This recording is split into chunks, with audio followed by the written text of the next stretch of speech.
My only son told me I was too ugly to be seen at his wedding. His fiancée said if I showed up, they'd have me put in a nursing home before the vows. What they didn't know was I was dying, yes, but I was also hiding a secret worth millions. And on the day they tried to erase me, I let them smile for the camera one last time before I took everything back. Now let me tell you what really happened. I wore my lavender blouse that day, the one with the little pearl buttons he used to play with when he was a baby. I even pinned on my earrings, the same pearls he gave me for Mother's Day when he was 12. I looked at myself in the mirror before he arrived, trying to see what he would see. All I saw was a tired old woman in a scarf, trying not to look like a ghost of herself, but I smiled anyway. I thought maybe, just maybe, this would be one of those days we'd laugh about later. Maybe I'd say something embarrassing and he'd roll his eyes and Jessica would smile politely. Maybe they'd let me help fold napkins or taste test the cake frosting. I was still his mother. I thought that meant something. He walked in without knocking. All confidence and cologne. Marcus didn't even glance at the cookies I'd set out or the tea I brewed from the loose leaves he used to beg for when he was little. He just sat down on the edge of my couch like he had somewhere better to be. I was already standing when he said it, but I still felt like I'd been knocked off my feet. I think it's better if you don't come to the wedding. He said it like it was a favor, like I'd thank him for sparing me the trouble. My hand rested on the teacup I hadn't touched. I asked him what he meant, though part of me already knew. It's a very curated event, he said, adjusting his collar. Very modern, clean aesthetic, minimalist. Jessica and I agreed. We want the guest list to reflect that. I laughed a little, confused. You don't want your mother in your wedding photos? He shifted in his seat. It's not about photos. It's about presentation. You've been sick, the scarf, the coughing. It might be uncomfortable for some of the guests. My heart felt like it cracked just slightly. So I'd be a distraction. Mom, he said, and I hated the way it sounded like a formality. You know we love you. Jessica wants a certain look, a certain experience. And he didn't get to finish. She walked in without knocking too. Jessica, tall, thin, face like a magazine ad. She didn't look at me. She looked around my living room like she smelled something off. So this is the place, she said. Cozy. Very vintage. Jessica, this is my mother, Marcus said. She nodded without making eye contact. Nice to meet you. I stood there in my own home, feeling like a guest. I'd like to be there, I said gently. I can sit in the back. I don't need attention. I just want to see my son get married. She looked at me then, finally, and when she did, her eyes were cold.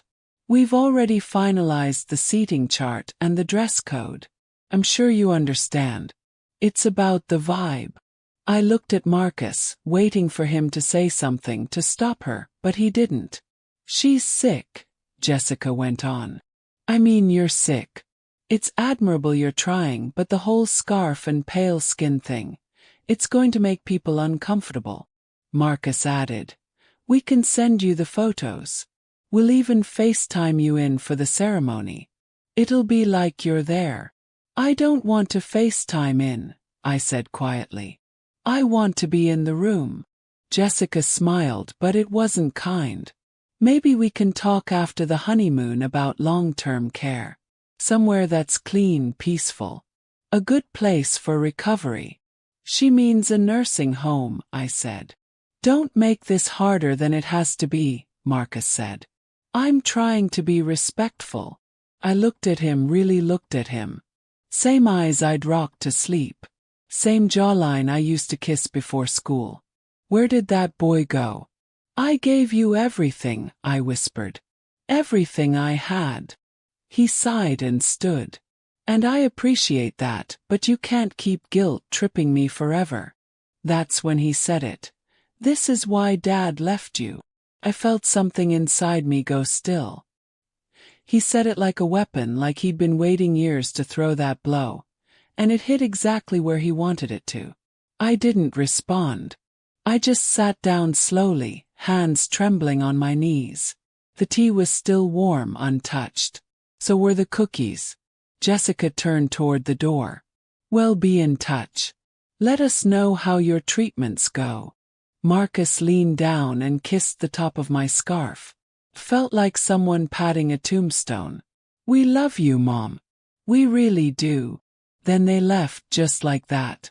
I didn't cry. I didn't scream. I stood, walked to the window, and watched their car pull away. Then I whispered to the empty room, "Thank you for showing me who you really are." I reached for the scarf at the base of my neck and tightened it gently. It wasn't covering shame anymore. It was holding me together because something in me had shifted. I had something to finish now. And he was going to learn, one way or another, what happens when a mother who gave everything has nothing left to lose. Not anger. Not bitterness. Just clarity. I didn't cry that night. I didn't scream or curse or beg God for answers. I simply sat in silence, wrapped in the faded flannel robe I've owned since Marcus was in high school. My thin hands folded in my lap. The living room lights were still on, but the house felt darker somehow, as if the shadows were listening. My breathing was shallow, raspy from the chemo, but I didn't care. I just stared out the window at the streetlight blinking above the quiet road, remembering the days when that same light would illuminate my front steps as Marcus walked home from school, backpack bouncing, always hungry and always talking. Now it's just me. Me and the weight of everything he said. You'll ruin the photos. You'll make everyone uncomfortable. This is why Dad left you. That last one stung the worst. I knew David left because he was a coward, not because of anything I did. He didn't want to be a father, didn't want to work 2 jobs, didn't want to love a woman who carried stretch marks and exhaustion like battle scars. I never told Marcus the truth. I always painted his father as tired, not absent, as broken, not cruel. I let Marcus believe that maybe, just maybe, David had loved him once. It was the least I could do. Now Marcus has grown handsome, successful, cold and cruel, just like his father. I rose slowly from my recliner, my joints stiff from the cold and the chemo, and shuffled toward the hallway. Every step echoed through the house like it was reminding me that no one else was there. My room was neat, the bed made, Bible still open on the nightstand where I had left it that morning. I walked to the closet and knelt with difficulty in front of the old filing cabinet at the bottom. Inside it, tucked beneath years of tax returns and birth certificates, was a folder labeled in black ink. Final. I took it out, brought it to the bed, and opened it carefully. Inside were neatly clipped pages. My will, my life insurance policies, the deeds to 3 rental homes, bank statements with balances that would surprise even me. I've never lived fancy. I still use coupons at the grocery store, still clip my own toenails, still wear church shoes from 1997. But I've got money. I built a quiet fortune, penny by penny, over the years. I remember the first property I bought, a run-down duplex across the street. The neighbor, an elderly widow, passed away, and the family didn't want the burden.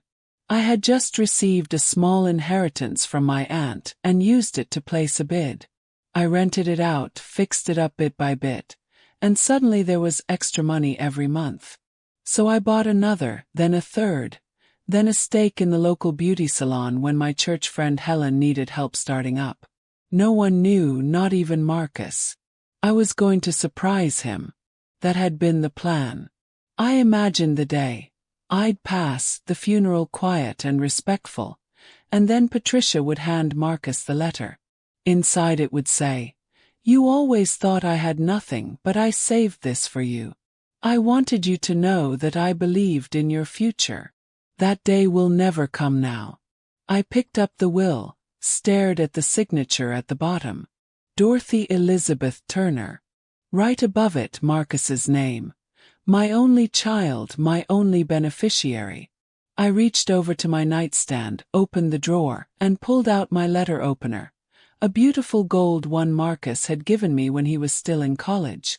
It had my initials engraved in tiny cursive at the base. I used it to tear the will in half, then in quarters, then in eighths. I felt lighter after, like the air had returned to the room. The next morning I called Patricia Williams, my oldest friend from church and my lawyer. We've known each other since we were 19, back when we sang in the choir together and believed our lives would be simpler than they turned out to be. Patricia answered on the second ring. "Dorothy," she said, voice still thick with sleep. "You okay?" "No," I said, "but I will be. Can you come by this afternoon? I need to rewrite my will." There was a pause. Then Patricia said, "Is this about Marcus? He came by yesterday. I figured I saw the wedding announcement. No mention of you. He asked me not to come. Said I'd ruin the aesthetic." Patricia didn't respond. "And Jessica," I added, my voice hardening. "She told me I was a liability, that I should be sent to a home." Marcus just stood there. Silence again. "Bring the new documents," I said. "I already know who I want to leave it to." "Are you sure about this?" "I'm dying, Patricia. But not today. Today I'm just taking back what's mine." Patricia exhaled. "I'll bring everything." I hung up and walked to the kitchen. I made myself a pot of tea, buttered a slice of toast, and sat at the table with a yellow legal pad. I wrote a new letter, not to Marcus, but to the new beneficiary. The Sunset Haven Foundation, a women's shelter in North Carolina that cares for elderly women abandoned by their families. I volunteered there in my younger years, helped paint the walls, serve food, even sat and read the Bible with some of the residents when they were too tired to read on their own. They're me now. Women no one visits. Women no one remembers. Women people want to put away so they won't ruin the view. I finished my toast and began drafting my final instructions. The house would go to the foundation. The rental homes would be sold and proceeds donated. The salon would remain open under Helen's name. The bank accounts would be transferred within 30 days of my passing. No funeral, no obituary with a photo, just a final letter printed and signed to Marcus Turner. "I raised you better than this. I loved you more than life. And you threw me away for a woman who never even looked me in the eye. So now you get nothing. I won't bury my money beside someone who buried me while I was still alive. Goodbye." I set the pen down and looked out the window again. The street light was off now. The morning sun pushing past the clouds. A new day, a new will, a new ending. This time I would be the one writing it. Patricia Williams arrived that afternoon, carrying a black briefcase and 2 folders. She didn't knock, she knew better. I hated being treated like a client. We've been friends since we were both young women in pressed choir robes, sneaking snacks during Easter rehearsal. We held each other's secrets, cried at each other's funerals, and aged together like oak and stone. Solid, weathered, and unshakable. When I opened the door, wearing my scarf like a crown and moving slower than usual, Patricia said nothing. She just stepped inside and placed the briefcase on the dining table. "I brewed tea," I said. "But it's cold now." "Doesn't matter," she replied. "We've got work to do." I sat down at the table and opened the legal pad where I had started writing instructions the night before. My handwriting was shaky in places, the pen trailing off during moments when my strength failed me, but the message was clear. I slid the paper toward Patricia, who read it carefully. Then she pulled out a clean set of documents, started a new will from scratch, and began writing.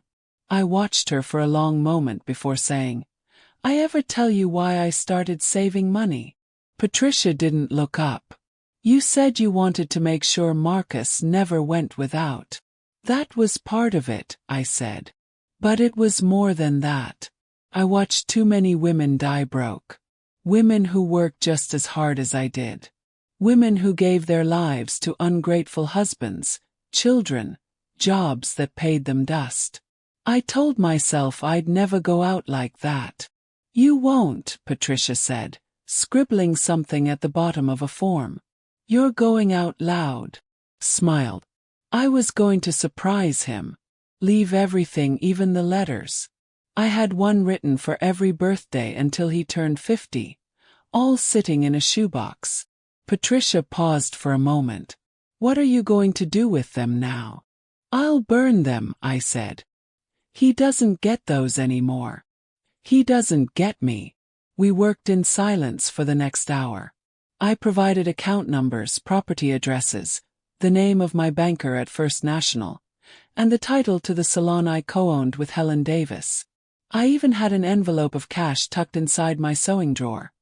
$10,000 in emergency bills, wrapped in rubber bands and labeled, "In case the world ends." Patricia listed every asset, every dollar, every possession worth naming. At the top of the new will, I dictated the name of the sole beneficiary, the Sunset Haven Foundation. Patricia raised an eyebrow. "You sure you want to give them everything? They've never asked me to hide who I am. They don't care what I look like. They don't treat old women like we're furniture they forgot to move. You don't want to leave anything to Marcus?" Patricia asked gently. I stared at the window. The curtains were drawn, but the light still streamed in. "I left him my whole life. That's enough." Patricia nodded and continued. By the time we were finished, my hand was shaking from the effort of signing. Patricia slid the will in front of me, and I pressed the pen to the paper. My signature wasn't as elegant as it used to be, but it was mine and it was final. "I also wrote a letter," I said once the last document was signed, "to him to explain why." "You want me to give it to him?" "Not yet," I said. "Let him have his wedding. Let him smile in his tux and show off his new bride. Let him think he won." Patricia glanced at me. "And then? Then you give him the envelope, right in front of everyone. Dorothy, you really want to make a scene?" "I'm not making a scene. I'm ending one. He started it the day he told me I was too ugly to be seen." Patricia nodded solemnly. We sat together for a while longer, the legal documents packed neatly back into the briefcase, the envelope sealed and resting on the table. My breathing was shallow again. My skin was pale, almost translucent beneath the kitchen lights. But there was a fire in my eyes that hadn't been there in years. "You think I'm being cruel?" I asked softly. Patricia reached across the table and placed her hand on mine. "No, I think you're being honest. And I think he's lucky you didn't do worse." Chuckled. "Don't tempt me." We both laughed. A sound that felt like old times, like Sunday potlucks and choir robes, like joy that still had a place in my lungs. But underneath it, there was something heavier, something permanent. The truth of a woman who had given everything and now had nothing left to lose. As Patricia stood to leave, I handed her the manila envelope with Marcus's name on it. "Hold on to this," I said. "And promise me one thing." "What's that?" "Don't let him cry and change your mind. You hand it to him exactly when I said." Patricia nodded. "I promise." I walked her to the door, slower now, one hand on the wall for balance. I watched her drive off, then locked the door behind me. The house was quiet again. Too quiet. I turned off the lights and walked back to my bedroom, where the shoebox of birthday letters sat under my bed. I carried them to the kitchen, one by one, then fed each letter into the trash can, tearing them in half before they disappeared. The one for his 30th birthday, his future wedding anniversary, the one that began, "If you're ever feeling lost, remember that you were always my son before anything else." By the time I was done, my hands smelled like ash and ink, but my heart felt clean. I walked to the sink, washed my hands slowly, and looked at my reflection in the window. The scarf was still wrapped around my head. My skin was tired. My bones were visible beneath my robe. But my eyes, those were alive. "I'm not done yet," I told myself.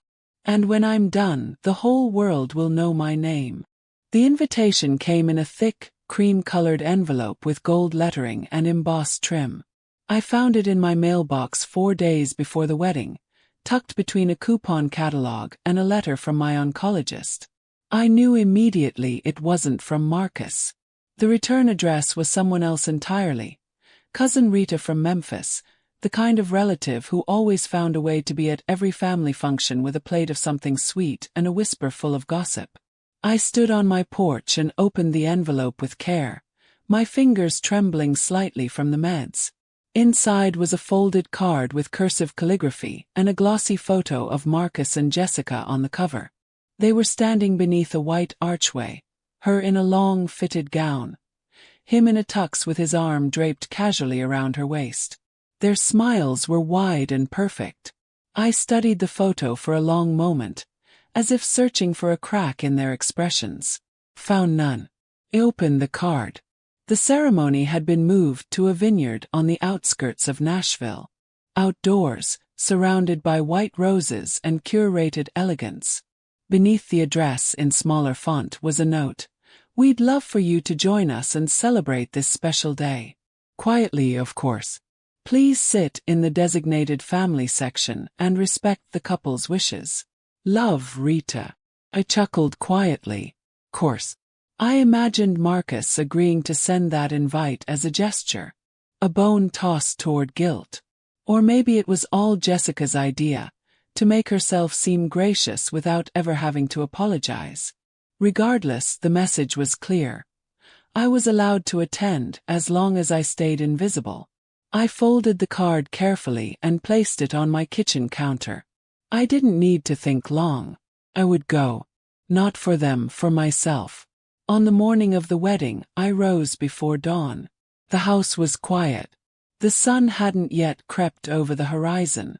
I bathed slowly, methodically, my hands lingering over my skin like I was memorizing what remained of my strength. I dressed in a soft gray suit, the one I wore to church on Easter Sundays, and wrapped my head in a deep blue scarf lined with silver stitching. I pinned on the brooch my mother had given me at graduation, a small silver dove worn but still shining. My reflection in the mirror made me pause. My body looked smaller, more fragile than I remembered, but my eyes were still firm, still me. And today I had work to do. Patricia arrived right on time, dressed in a navy pantsuit and low heels. She brought the manila envelope in her briefcase, sealed and marked with Marcus's name. I handed her a small black purse containing a few tissues, a bottle of water, and a second envelope. "That one's for Jessica," I said. "Give it to her after." Patricia looked at me. "Are you sure you're up for this?" He nodded. "I want to see it just once. I want to see how far he thinks he's come." We rode in silence, the car humming softly as the vineyard approached in the distance. The property was stunning. Rows of green vines stretching into the hills, guests in pastel and champagne-colored dresses milling about beneath white tents and string lights. A small quartet played soft jazz near the front entrance. I sat in the car for a moment, taking it all in. "He spared no expense," Patricia muttered. "Not with my money," I whispered back. We stepped out together, Patricia helping me keep my balance as we walked to the designated seating. A few guests glanced our way. Polite nods exchanged, but no one recognized me. No one knew the woman in the scarf and soft gray suit was the reason this wedding could even exist. I sat in the third row, quiet, just as requested. From my seat, I could see the altar, the guests, and the small platform where the couple would take their vows. I took a sip from my water bottle and waited. The ceremony began a few minutes later. Marcus walked down the aisle looking sharp, polished, and proud. Jessica followed, stunning in a fitted gown that sparkled in the sunlight. The crowd sighed in admiration. I didn't. My eyes stayed fixed on Marcus. He didn't look my way. The officiant began the service, offering words about unity, about trust, about honoring the people who helped raise you. I watched Marcus closely. He shifted once at the mention of parents, but he didn't look back. The vows were long. Jessica cried during hers. Marcus smiled, charmed, charismatic as ever. They exchanged rings, kissed gently, and turned to the audience, husband and wife. Applause erupted. Cameras flashed. People rose to their feet. I remained seated. Patricia leaned over. "Now." "Not yet," I whispered. The couple made their way down the aisle, hand in hand, posing for pictures, laughing with friends. Jessica kissed Marcus's cheek, and he pulled her in with a flourish. I sat still, my hands resting on my lap, my breath slow and shallow. The reception tent opened. Guests began walking toward it. I turned to Patricia and gave a single nod. Patricia stood, removed the envelope from her bag, and walked directly toward the couple as they posed in front of the floral arch. Jessica saw her coming and frowned, confused. Marcus turned, his smile faltering when he recognized her. "Congratulations," Patricia said evenly. "This is for you, from your mother." She handed the envelope to Marcus, then turned and handed the second one to Jessica. Before either could speak, Patricia walked away, returning to my side. "Done," she said quietly. I stood slowly, gripping the handle of my cane. From across the field, Marcus opened the envelope. His expression changed almost immediately. Confusion, then disbelief, then panic. He flipped through the pages inside. The new will, the letter, the proof of donation. He looked up. Our eyes met across the vineyard. I didn't wave.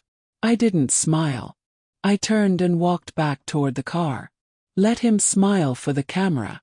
Let him have this one day, because everything after it would belong to me. Marcus stood frozen, the manila envelope trembling in his hands. Around him, guests continued clapping, laughing, toasting. A photographer adjusted his lens for another round of shots. But Marcus didn't move. His face had gone pale beneath his warm brown skin.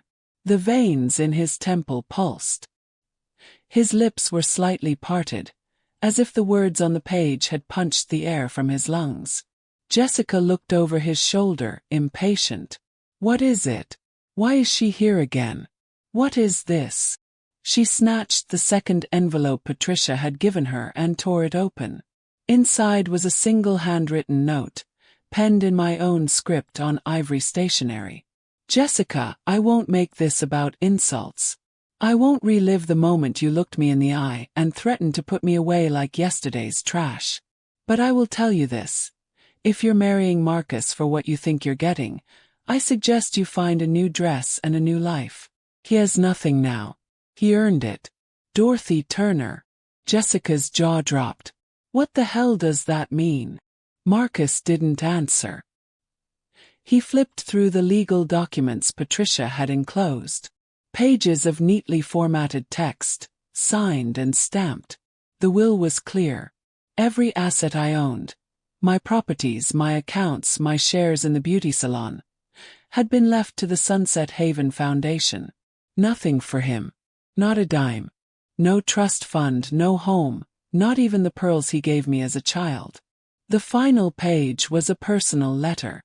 "Marcus, you were born from love. You were raised with sacrifice. I scrubbed hospital floors so you could have a future. I wore shoes until the soles peeled off. I said no to things I needed so you could say yes to everything you wanted. And when I got sick, I still wanted to leave you everything. Even though you hadn't called in weeks, even though you never once went with me to treatment, I still wanted you to have the fruits of my labor. Then you opened your mouth and told me I was too ugly to be seen at your wedding. And that's when I realized I didn't fail as a mother. You failed as a son. So now I leave you nothing but your name. I hope you build something with it. Goodbye." He read it once, then again, each time his hand shaking more violently. The smile he had worn like a polished mask cracked in two. A murmur spread through the guests. The pianist stopped playing. Someone asked what was happening. Jessica turned to him, panic rising in her voice. "Is this real? Tell me this isn't real. Marcus, this is a joke, right?" He looked at her, his face ashen. "She left me nothing." Jessica stared at him like he had just told her he was bankrupt. Her mouth opened, then closed, then opened again. "She gave away everything. You told me she was dying. You said she is dying," he snapped. "Exactly," Jessica hissed. "So what were you waiting for? A hug? You let her take everything because you couldn't fake respect for 3 hours." He didn't answer. Jessica's eyes darted across the venue. People were watching now, too many of them. Phones were out. Whispers were turning into pointed fingers. She took a step back from him. "I'm not marrying a broke man who can't even control his own mother." The words hit harder than any slap. Marcus tried to grab her hand. "Jessica, please. This doesn't change us. We can still." She yanked her hand away. "You embarrassed me. You let her humiliate me. I didn't know she was sitting right there." "Kendra, stop. You let her come to the wedding," Jessica snapped, pointing toward the third row. The guests fell into full silence. The reception tent went still. Marcus turned slowly toward the spot where I had been seated. I was gone. All that remained was a folded scarf on the chair, blue with silver threading, gently placed, deliberately left. Jessica turned on her heel and stormed off, bouquet forgotten on the grass. Her bridesmaids scurried after her, heels clicking, whispers trailing like smoke. Marcus stood alone in front of the floral arch where they had just said their vows. The photographer quietly lowered his camera. One of the guests, a distant cousin who had known me from way back, stepped forward and placed a hand on Marcus's shoulder. "Son," the man said softly, "that woman walked through hell to raise you. You should have let her sit in the front row." Marcus couldn't speak. He just stood there, the envelope in one hand, his wedding unraveling in the other. Patricia stood in the distance, watching. I had already driven home, sat by my window, sipping tea. I didn't need to see it to know it happened. I didn't need to hear it to feel it. I had waited for this moment. Then it came, quiet, precise, clean. I looked out at the streetlight turning on across the road and whispered to myself, "This is for every mother who was told she wasn't enough." And this time, the tears that slipped down my cheek weren't from sadness. They were from peace. The funny thing about beating cancer is that nobody ever expects you to win quietly. They expect the triumphant speech, the survivor photo, the glossy smile with the doctor in the hallway. But when I got the call from my oncologist, when she told me the treatment had worked, that the scans were clear, I didn't cry. I didn't even smile. I just looked out the window, folded the news inside me like a note only I needed to read, and said, "Good." Because I had already made peace with dying. But now I had something better, peace while living. I didn't tell Marcus. He didn't deserve to know. I let him believe I passed. Let the lawyer follow my instructions. Let the obituary run. Let the silence do the work. The world mourned me, but I was very much alive. I left Nashville 2 days after the wedding, quietly. No goodbyes, no suitcase full of regrets. Just a leather handbag, my passport, and one final letter left on Patricia's kitchen counter that said, "It's done. Thank you." I now live in a coastal village in southern Portugal. The air smells like oranges and sea salt. My neighbors don't know my name. I tell them to call me Ellie. I rent a small home with blue shutters and an old courtyard where I grow mint and basil and sit in the afternoons with tea and a wool blanket across my knees. I still have some money, not a fortune. Most of that I gave away, but enough. Enough to buy my time. Enough to keep the lights on. Enough to start fresh in a place where no one sees me as a ghost or a burden. Back home I hear they still talk about me. Patricia told me the Sunset Haven Foundation renamed their main building Turner Hall. Donations poured in after my story went viral. Someone had shared the photo of me standing with the other women at the shelter, the caption saying, "She gave us everything her family threw away." I didn't ask for that attention, but I'm glad it happened. Women started writing tributes, sharing their own stories. Hashtag after hashtag bloomed like wildflowers across the internet. Hashtag Dorothy deserved better. Hashtag Granny with the last word. Hashtag let her smiles more. They thought I was gone. And I let them because for Marcus, losing me was the best thing that ever happened to him. It was the only thing that ever taught him anything. He tried to sue, from what I hear. Tried to get Patricia to unseal the will, but it was ironclad, airtight. Not a crack of daylight anywhere. She gave him my final letter. The one I signed with a steady hand and a clean heart. I loved you and you spit on it. I gave you everything and you asked for more.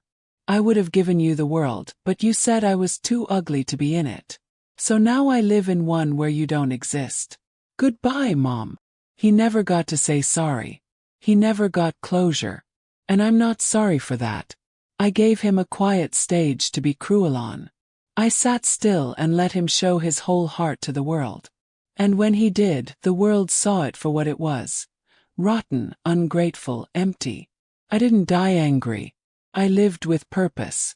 I sip tea now while the sun paints the stones gold. I buy fresh bread in the mornings. I walk to the market on Tuesdays. The lady at the flower stall knows I like white lilies. I tell people I had a husband once. I don't tell them about the sun. Sometimes I think about that scarf I left behind, blue with silver threading, folded neatly on the third-row chair. I hope someone picked it up. I hope someone wondered why it was placed so gently. Let them wonder. Let them write poems about the woman who vanished.